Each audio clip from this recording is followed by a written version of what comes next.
അടുത്ത മാർച്ചോട് കൂടിയിട്ടൊക്കെ നമുക്ക് IT ഇങ്ങനെയുള്ള താരിഫിൻ്റെ ശരിക്കുള്ള ഇമ്പാക്റ്റ് IT മാത്രമല്ല എല്ലാ സെക്ടറിലുള്ള താരിഫിൻ്റെ ഇമ്പാക്റ്റും ഈ ട്രംപിൻ്റെ ഭ്രാന്തൻ നയങ്ങളുടെ ഇമ്പാക്റ്റും കൃത്യമായിട്ട് എന്തുമാത്രം ഉണ്ടെന്ന് നമുക്ക് അറിയണമെന്നുണ്ടെങ്കിൽ അടുത്തൊരു മാർച്ച് ഏപ്രിലാവും.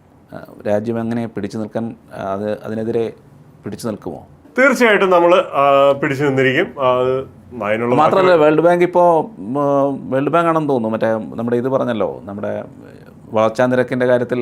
വേൾഡ് ബാങ്ക് നമ്മുടെ വളർച്ചാ നിരക്കിനെ ഒന്നും ഇത് അഫക്റ്റ് ചെയ്യില്ല എന്ന് മാത്രമല്ല 6.3 നിന്ന് 6.5 പ്രൊജക്റ്റഡ് ഇത് കൂട്ടിയിരുന്നു. അത് 2025 26 2% കുറയ്ക്കുകയും ചെയ്തിട്ടുണ്ട്. H1Bയുടെ ഇമ്പാക്റ്റ് അന്നേരത്തേക്കേ വരുള്ളൂ എന്ന് വേൾഡ് ബാങ്കും പറഞ്ഞിട്ടുണ്ട്. അടുത്ത വർഷത്തെ 2026 ഔട്ട്ലുക്ക് കുറച്ച് കുറയ്ക്കുക 2.2% കുറയ്ക്കുകയാണ് വേൾഡ് ബാങ്ക് ചെയ്തിരിക്കുന്നത്.